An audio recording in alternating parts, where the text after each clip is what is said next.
Welcome to Further Channel Analysis, ladies and gentlemen. Thanks for your continued support to this channel. Away from the African continent, over 50 heads of state from Africa are converging in Washington, D.C. after being invited by the White House to attend a US-Africa summit. This is a summit that is going to discuss affairs of Africa, including democracy, energy, climate change, and Africa and their effects in Africa.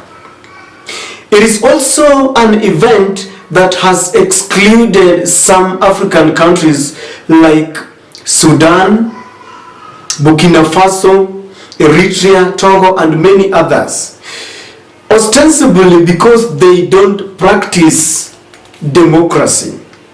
It is democracy that I have a question mark about, because when America feels that countries like Burkina Faso do not practice democracy, yet we have countries that have one president that has been there for over 20 years, and anytime they hold elections, they will ensure that they beat their opponents.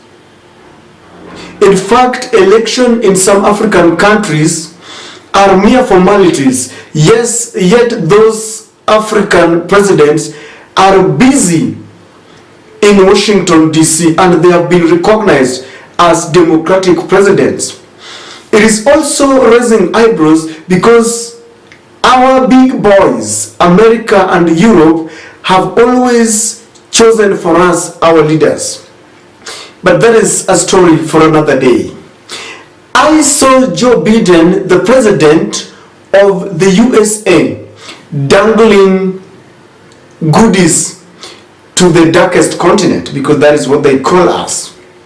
Among the things that Joe Bidden is saying is that he is going to support the inclusion of AU, African Union, to have a permanent slot in the G20 countries. The G20 countries is a group of 19 countries plus the EU, European Union.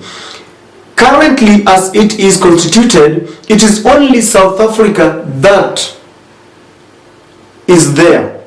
But even that, it is not permanent. So Joe Bidden has said that White House is going to push for a permanent inclusion of African Union. I think it is a good thing. Give credit where it's due.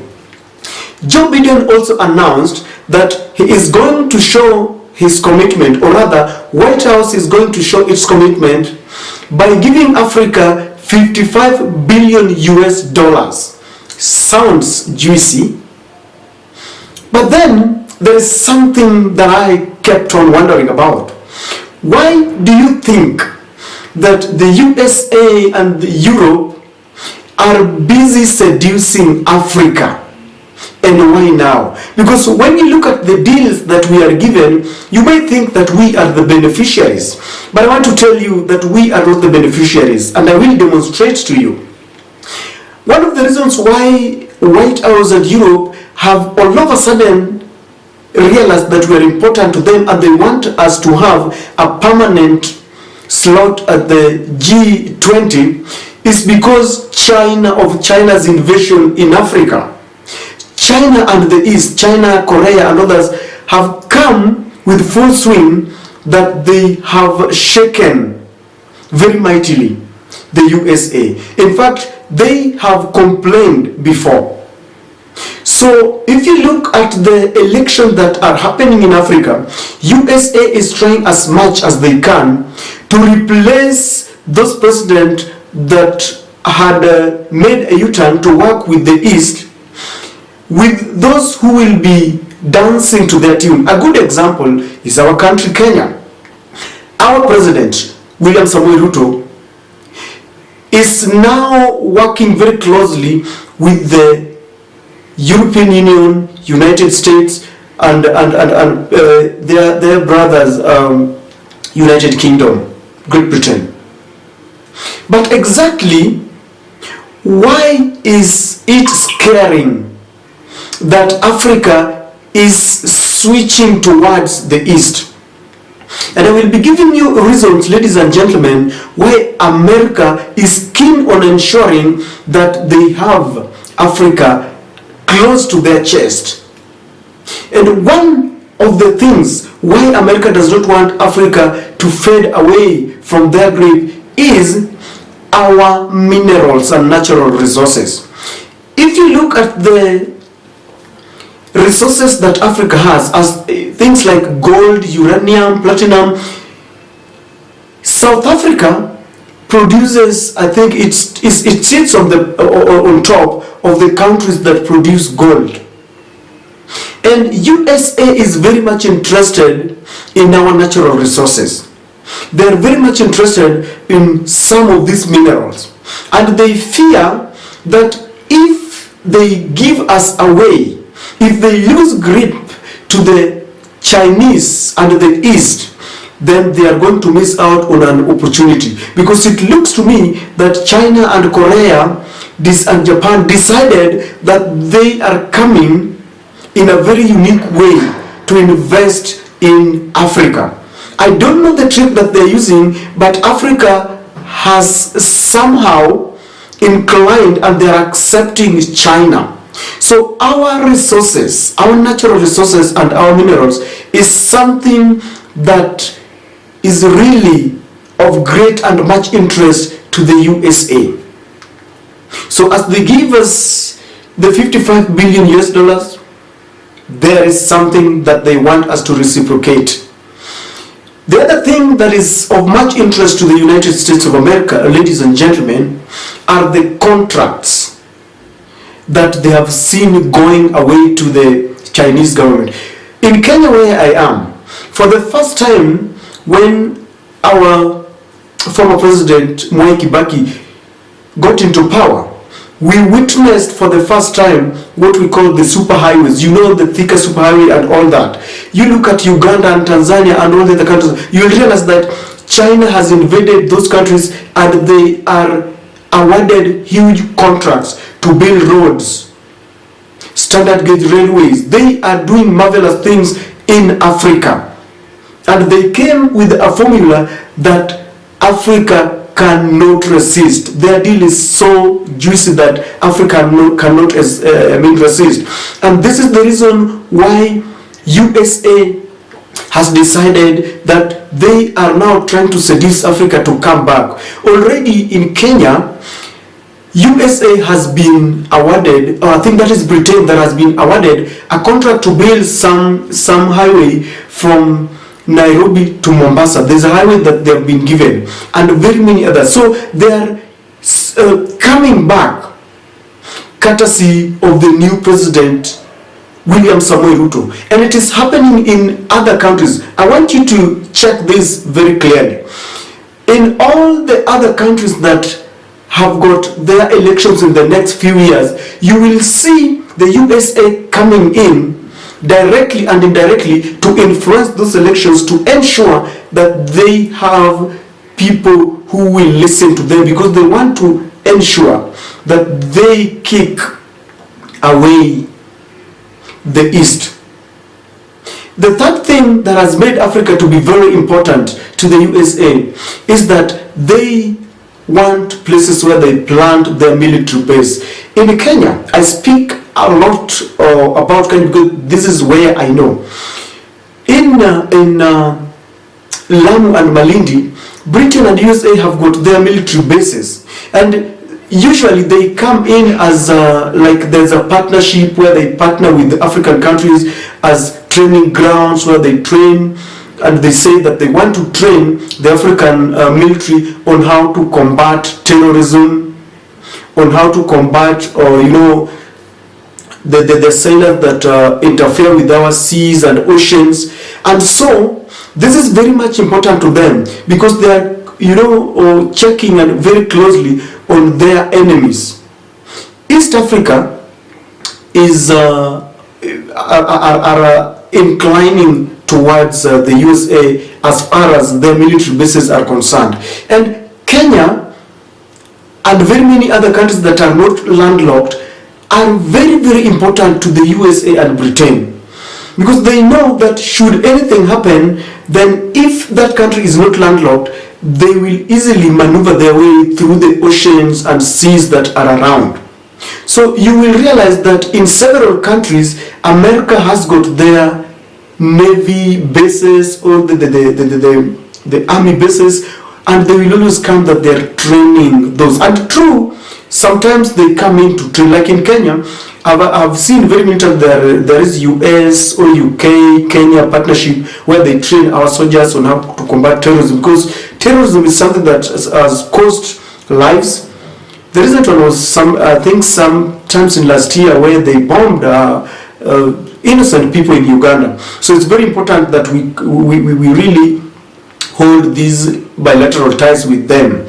But it's one that we should also understand that they want to benefit, so that we don't think that by giving us, this money and by, trying to support us to have a permanent slot in the G27, we should not think that we are now gaining. They are gaining more than we do, ladies and gentlemen. And the third one, where US finds it very important to have a close tie with Africa, is the market for their products. Currently, USA is advocating for Africa to start consuming the GMO, and they started with Kenya. Even though Kenya resisted this move and they went to court, and the move has been halted for some times pending hearing, but I can assure you our Kenyan courts are being controlled by the executive, and since the executive is dancing to the US tune, this case is going to be ruled in favor of the GMO, and very soon I know we are going to be coerced and cajoled and compelled to start consuming the GMO. That is one area where they want to ensure that they have a market. We use a lot of mtumba. The clothes and shoes, basically the attire that they have used and they have rejected, find their way into our countries, and we easily accept without questioning. They have several products that I don't want to say dump, but they bring to Africa so that we can consume such products. And this is the reason why Africa understands very well that they need Africa close to their chest. The Chinese government had started gaining entry and infiltrating our market. The only other problem that I find with China goes to they pervade until the interior parts of Kenya, the rural suburbs, and they even, the other time I realized they even start hawking products that we can hawk in Kenya. Where there is a excavation of gold, they even carry our soil and go with. I realized that today there is they even sell for us. We even import some fish from China, yet we have our lakes. So what am I saying? I want to say that we need to have a paper policy and our foreign policy that will look at how we consume products from outside. So as the over 50 heads of states are converging in the USA to discuss matters that affect Africa, let them unite and bargain as a team. Because one of the problems that have bedeviled Africa is that the USA and Europe have decided that they use divide and rule, so that we cannot bargain as a team. Each and every country will be gaining on its own, and with that we don't have value. Otherwise, if Africa was united, today we would be speaking with one voice. We would have our own currency, a very strong currency. But you see, as it is, we are using the US dollar, the euro, and I believe this is one of the reasons why they don't want us to unite together, because the day we unite, that is the day USA and Europe's predicaments will begin. Their problems will emanate from our unity. And that is why, even though we have a name, African Union, we are not united as Africa. We should look at our policies. The other time I read that even in the last the climate change forum where African heads of state attended, they expected that the biggest polluters were going to implement, because they had agreed that they were going to contribute some money to Africa to compensate for the climate, the effects of climate change.